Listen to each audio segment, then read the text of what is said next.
Irmãos, abre as vossas Bíblias. Segundo livro da Bíblia.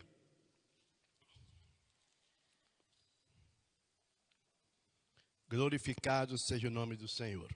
Deixa eu pegar aqui meu óculos.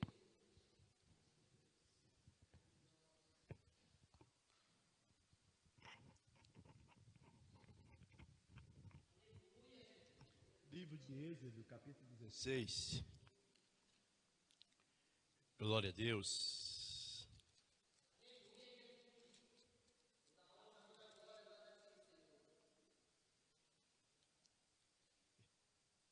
Aqui diz, Deus manda o maná, né, irmãos? Glória a Deus.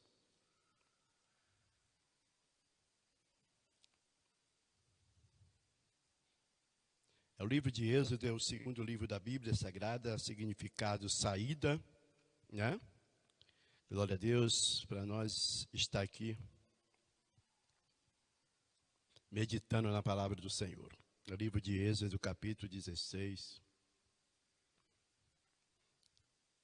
Glorificado seja o nome do Senhor. Todos os irmãos, deixa os irmãos aí encontrar. Todos acharam, irmãos? É um livro mais fácil, né? Da Bíblia é o livro de Êxodo, né? Depois de Gênesis, só ele.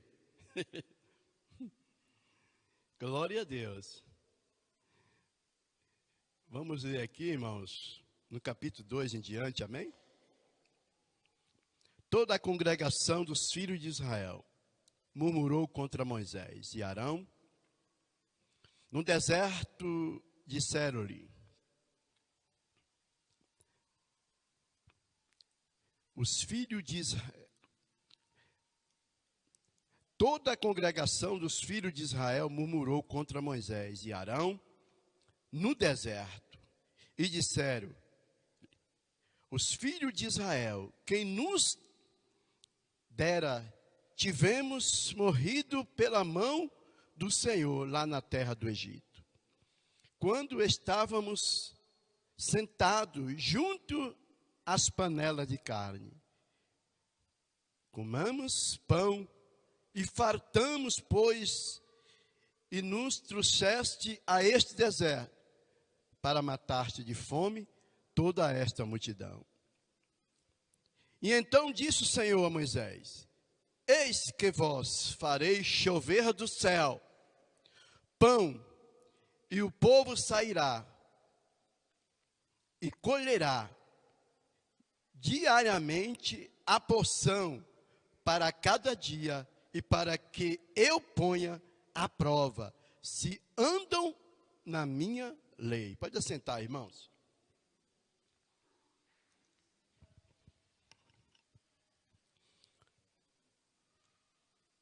Nós podemos ver um povo tão rebelde como esse povo, irmão. O povo vê o sinal de Deus, né? Assim que eles entram no deserto, o primeiro sinal que Deus já faz para eles é da água. Eles entram ali num ribeiro, num lugar chamado Mara, e a água era amarga.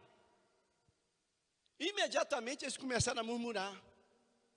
Lá no Egito nós tínhamos água doce, mas é um povo tão mentiroso que você pode ver, que eles estão falando aqui que eles comiam carne, né? E se nós podemos ver, a Bíblia diz que eles comiam mais legumes, cebolas, né? Está escrito na Bíblia. Aonde que esse povo vivia comendo carne, irmãos? Que eles só comiam o que soberjava. Era escravo. Como eu tenho falado, o escravo não tem valor nenhum. Nem ele que está trabalhando, nem seus filhos que nasciam, nem a tua família, tudo era escravo. Não tinha valor nenhum. Mas Deus é tão misericordioso. Eu fico olhando a proteção divina do Senhor.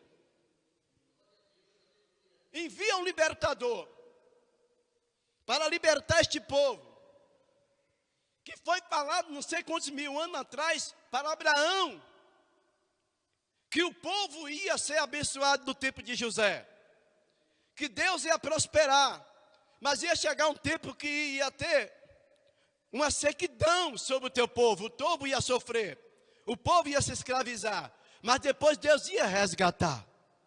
Passa-se 400 anos, Deus viu o clamor deles, envia o libertador para nascer dali de dentro mesmo, de uma mulher e de um homem da tribo de Levi.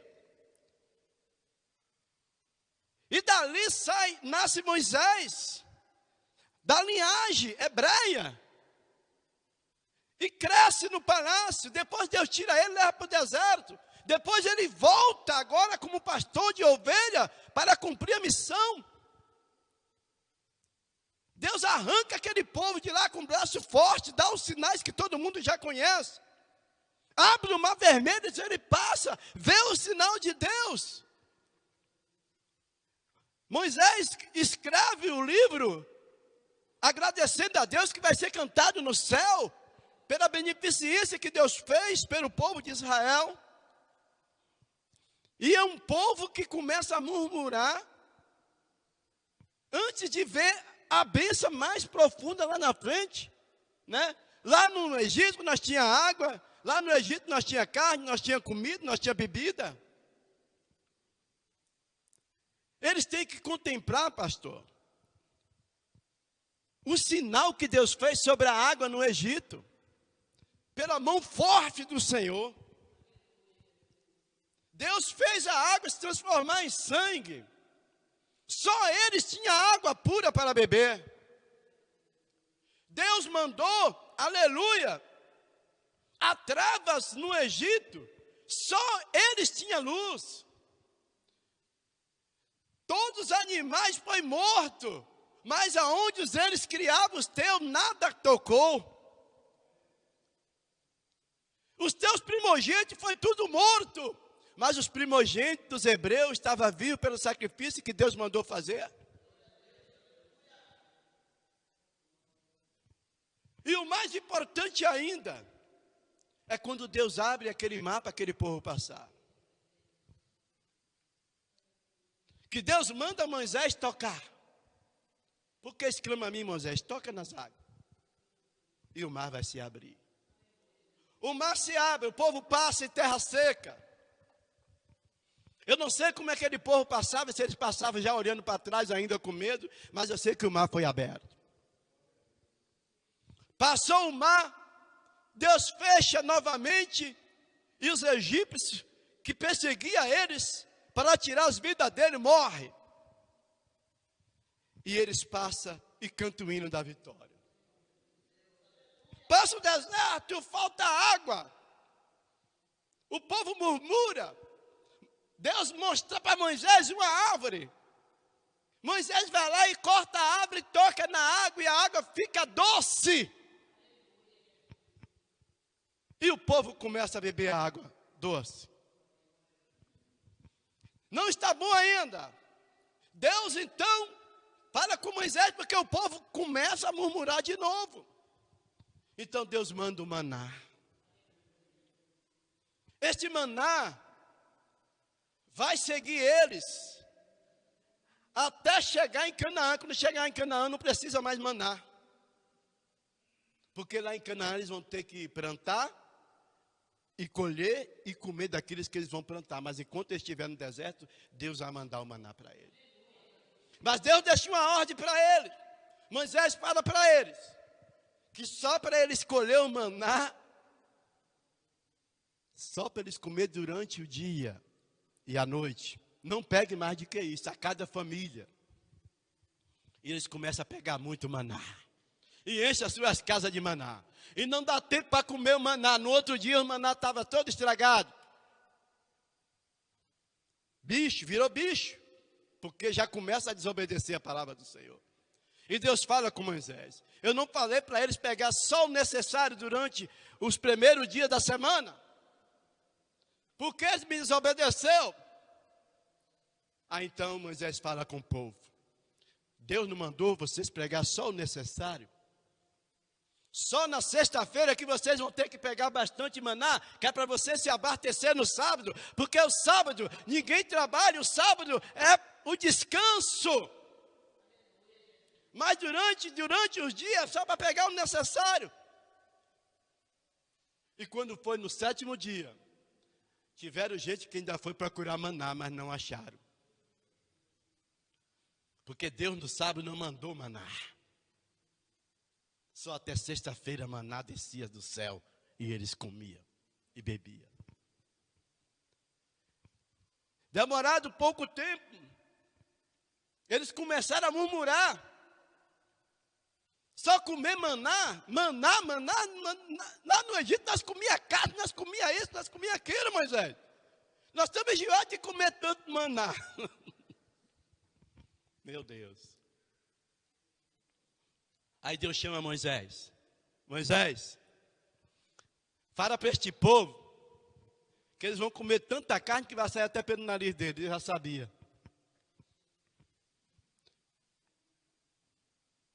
E Deus começa a sopra e as codornas saem começando a sair lá do mar. Mas uma multidão, e começa a descer no arraial. Eita, meu Deus, aí o povo começa a endojar, a pegar carne. E pegaram tanta carne, desobedeceu novamente. Era só para pegar o necessário, irmão. O povo começou a pegar muito, não aguentava ver, levava muito para sua casa, não. Porque pode faltar. Nós vamos levar, vamos encher a nossa casa. Deus falou que era todos os dias Ele ia mandar. Não precisa você se precipitar. Né? Não está contente ainda. Glória a Deus. Deus já deu água, Deus já mandou maná, Deus já mandou carne e eles não se contentam. Aleluia. Glória a Deus. Murmura com Moisés. Né? E o mais importante, nós lemos aí sobre o maná, né? Esse maná vai ser simbólico no deserto. Porque quando eles pegaram muito maná, não estragaram, esse maná vai ficar dentro da arca e não vai estragar. Esse maná vai andar dentro da arca do Senhor e vai correr multidões de lugares e o maná vai ficar lá dentro e não vai estragar. Porque está debaixo da proteção divina do Senhor. Debaixo da autoridade. Tinha 3 elementos dentro da arca. Primeiro, era a tábua dos 10 mandamentos. Segundo, a vara de Arão. E terceiro, o maná dentro da arca do Senhor. E por que esses 3 elementos estavam dentro da arca? É claro, a tábua simbolizava a palavra de Deus. Né? A tábua simbolizava a palavra do Senhor. A vara de Arão simbolizava a autoridade sacerdotal. Né? Segundo, os 10 mandamentos. Primeiro, os 10 mandamentos. Segundo, a vara de Arão, simbolizando a autoridade sacerdotal. Terceiro, dentro da arca do Senhor, o maná, simbolizando a justiça de Deus, o qual o povo contenderam contra o Senhor.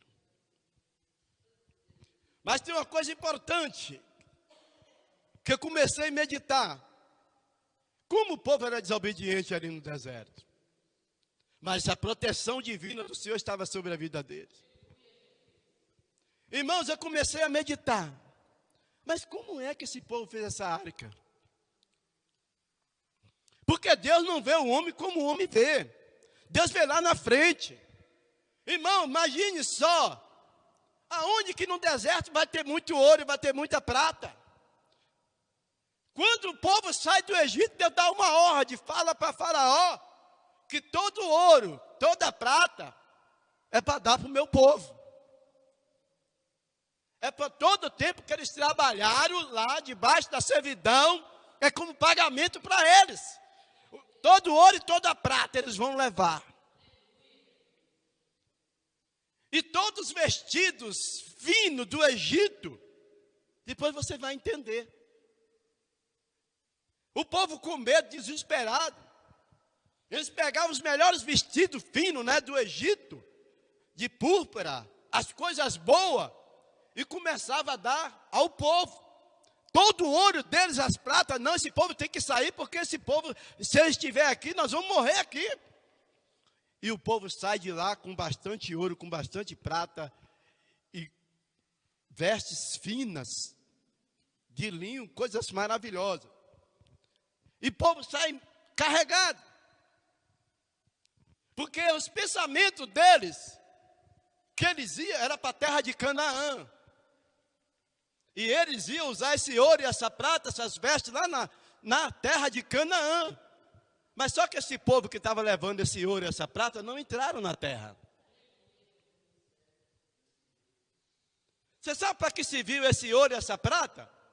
Para fazer a arca, para fazer o tabernáculo. Você está entendendo, irmão? Por isso que Deus já mandou levar ouro, levar prata, levar vestidos finos, coisas boas, porque ia ser o tabernáculo, ia ser com coisas boas. Deus ia santificar. Deus não vê como o homem vê, igreja. Deus vê lá na frente o que vai servir para ele, e o que vai servir para a igreja.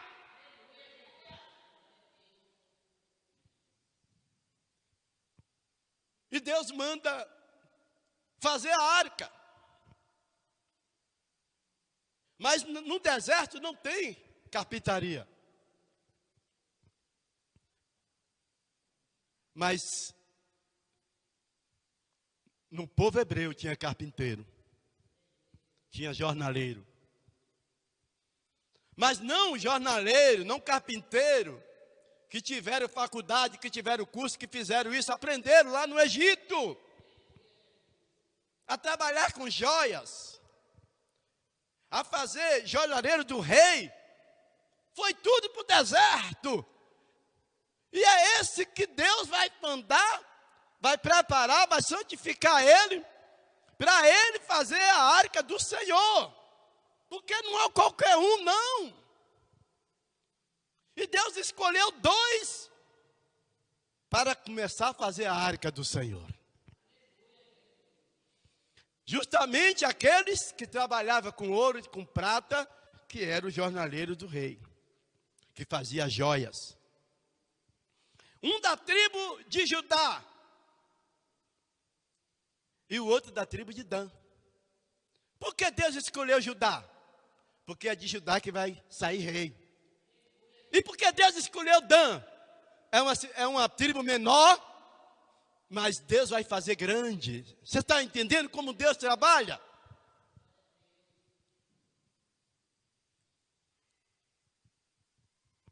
E eles começam a construir a arca do Senhor. Só que no deserto, Deus olha para uma árvore que ninguém dá valor por ela. Ela tem espinho, ela é torta. Você está entendendo, irmãos? Deus pega aquilo que ninguém quer, que o povo despreza, que acha que aquela não tem valor, torto, espinhoso. Aleluia. É aquela madeira de acás, né? E Deus começa a falar para Moisés, pega da madeira de acás, para você fazer a arca e fazer os tabernáculos. Por que a madeira de acás? Porque ela está plantada no deserto. Ela não apodrece. Jeová. Ela não apodrece. Ela aguenta o sol, ela aguenta a chuva. E ela permanece de pé. Aleluia. E eles cortam ela. Aleluia. E começam a trabalhar na árvore. Tirar os espinhos. Tirar as cascas. Aleluias. É aquela árvore que o povo olha, aquela árvore é muito feia, aquela ali não presta. mas não sabe o que está dentro dela. E eu comecei a meditar. Aonde ninguém dá valor, aonde a pessoa olha, acha que não presta para nada, mas tem algo dentro que tem valor para Deus. Muitas vezes você olha para a aparência da árvore, mas você não sabe o valor que tem dentro da árvore. O que aquela árvore vai trazer de benefício para Deus, para a igreja. Aleluia. Eu quero trazer essa árvore, quero trazer o homem.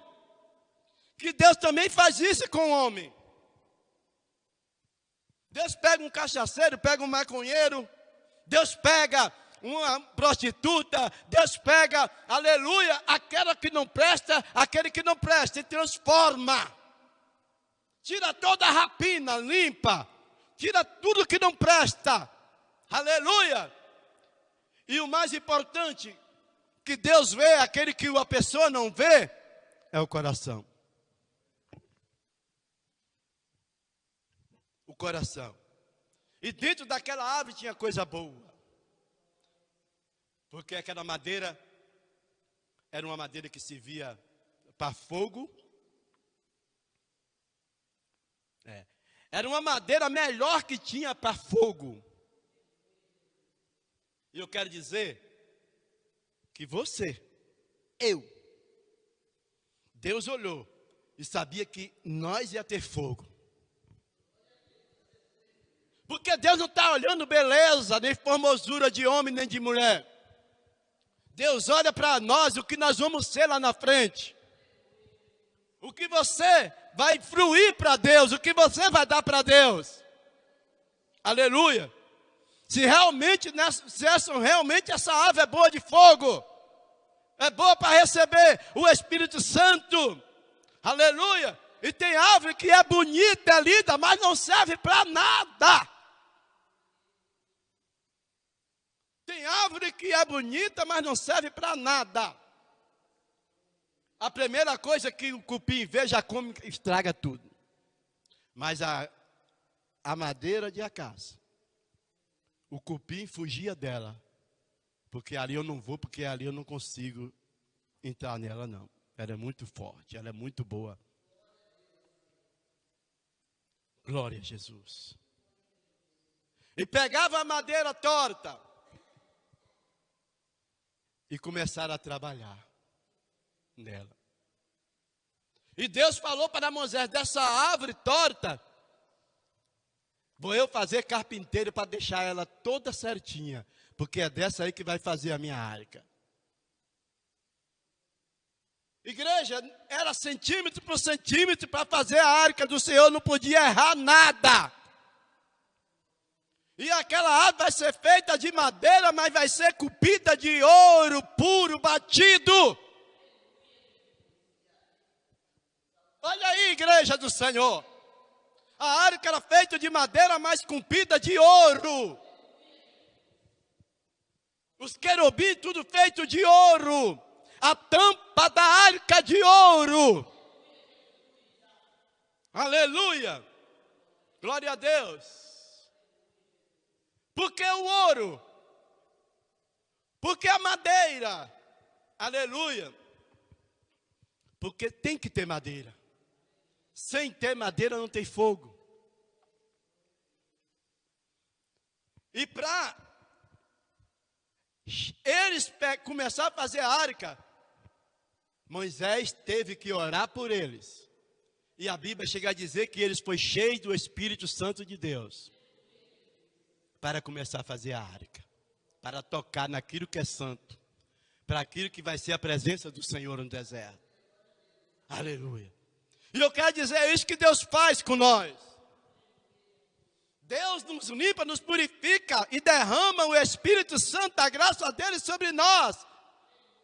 Pega o homem do monturo, transforma, aleluia, e derrama uma graça sobre nossas vidas. Aí de longe, aleluia, porque o povo temia. porque de longe via o brilho da arca do Senhor. De longe eles viam o brilho da arca do Senhor. Aleluia. Porque dentro tinha 3 elementos fundamentais.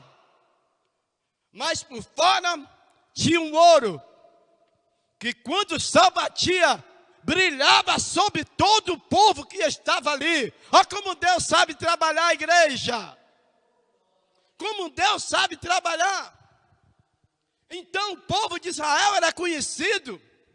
O povo ia na frente e a arca do Senhor atrás. Mas a presença de Deus estava ali. O brilho cobria o exército do povo. Porque o sol batia e o povo ficava com medo. Que brilho é aquele? Dizem que ali a presença de Deus é a arca do Senhor. E a Bíblia chega a dizer que tem muitos que fugiam. Mas aqueles que iam guerrear, perdiam a batalha. Mas uma coisa, para ir para uma guerra, ninguém ia de qualquer maneira. Tinha que consultar Deus. E como é que consultava Deus, igreja do Senhor? Por que que Deus escolheu o sacerdote? Nos peitos do sacerdote tinha Turim e Mirim, que era consultado a Deus, e Deus falava por essa revelação. Se Deus falasse não ia, não vai, porque se fosse perdia a guerra, se fosse para a guerra perdia, mas se Deus revelasse, pode ir que eu sou contigo, ganhava a batalha, ganhava a guerra. Porque a arca do Senhor estava também ali na presença. Mas mesmo com a arca de Deus, com a presença do Senhor, se tiver desmantelado, nem a arca salvava eles. Como aconteceu no tempo de Eli e teus filhos. Mas no tempo de Moisés, Deus prevaleceu contra os inimigos. No tempo de Davi, Deus prevaleceu contra os seus inimigos. Irmãos, eles fizeram essa arca. E dizia, essa arca ninguém pode tocar nela. Só os levitas, só homens preparados. E não podia tocar mesmo. Porque se tocasse na arca de Deus, morria. Como aconteceu com o soldado de Davi. Que Davi foi levando a arca numa carruagem. A carruagem foi tombar, ele foi pegar na arca. E a arca fulminou ele morreu na hora. E hoje, eu pergunto para você, pela misericórdia de Deus, nós armazenamos algo dentro de nós,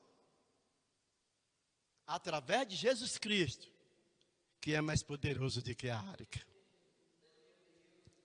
Pega um homem, como eu preguei aqui, um homem que ninguém dá nada, transforma ele, derrama o Espírito Santo, a graça de Deus, né? Sobre a vida do homem, sobre a vida da mulher. E de longe, algo vai acontecer. Porque alguém vai olhar para você e vai ver um brilho diferente. Assim, era a arca de Deus, que levava a presença do Senhor ali dentro. E Deus pode transformar também a sua vida. E de longe as pessoas vão ver o brilho do Espírito Santo. Não vão ver na sua vida trevas, vão ver luz, o Espírito Santo. Porque houve uma grande transformação na tua vida. Fica de pé em nome de Jesus. Porque eu preguei sobre a presença de Deus e sobre a proteção divina do Senhor. Porque no momento mais difícil da nossa vida, Deus, Ele nos prepara tudo. Prepara tudo. No momento mais difícil. Eu vejo Moisés, né, também passando tantas lutas com aquele povo, tanta dificuldade. Né? Eu vejo homens de Deus passando lutas e provações. E nós também não é diferente. Nós passamos luta e provações, mas Deus é conosco. Chegou um momento que nós falamos com Deus. Né? E esses tempos, os irmãos sabem que eu passei um momento difícil na minha vida. Difícil. Momentos que eu nunca passei e experiência que eu nunca passei. Eu fiquei desesperado, preocupado. Mas eu senti como se fosse uma mão que batesse no meu ombro e diz: não temas, eu vou preparar tudo para você. Tudo. E eu estava muito preocupado, pastor. E veio assim, sabe, e agora, o que é que eu vou fazer, Senhor? Todos os dias eu tenho que estar lá. Todos os dias. Eu tenho que parar tudo. Mas Deus falou, não foi eu que falei que ia cuidar? Vou eu cuidar. Irmãos, eu vou ser sincero com os irmãos. Não é fácil aonde minha esposa estava, todos os dias, para nós ir. Todos os dias, no mínimo, eu gastava R$ 80 ou mais. Todos os dias. E Deus preparou tudo. Deus preparou tudo. Irmãos da Bahia, irmão de todo lugar. Teve um irmão que ligou para mim: pastor, estou eu mandando R$ 1.000 na sua conta. Pastor, o mês eu estou mandando 500. Outros mandavam 1.000, outros mandavam 500. Minha esposa não sabia de nada. Deus estava trabalhando. Porque eu falei: Senhor, eu não tenho condição de todo dia ir para lá. E Deus bateu no meu ombro: não temas, vou eu preparar tudo. Eu quero dizer que Deus é fiel, viu, meus irmãos? Deus é fiel. Eu mereço nada disso, não. Né? É como o nosso irmão, né, ele falou, o esposo da minha sobrinha, ele falou: graças a Deus que tem o pastor Zé aí que ainda ora por nós, né? Se não fosse esses homens que oram por nós, a pastora Norma, esse povo que ora por a gente, eu falei: a gente ora todos os dias por vocês, né? Todos os dias. E eu creio que um dia eu vou ver vocês aqui no altar também pregando a palavra do Senhor. Todos os dias a gente oramos por eles, pela nossa família, né? E eu falo, e quando vocês tiver também, vocês vão orar por nós, né? Porque é um orando pelo outro, né? Eu quero dizer que Deus preparou tudo, meus irmãos, porque Deus, ele é fiel, tá bom?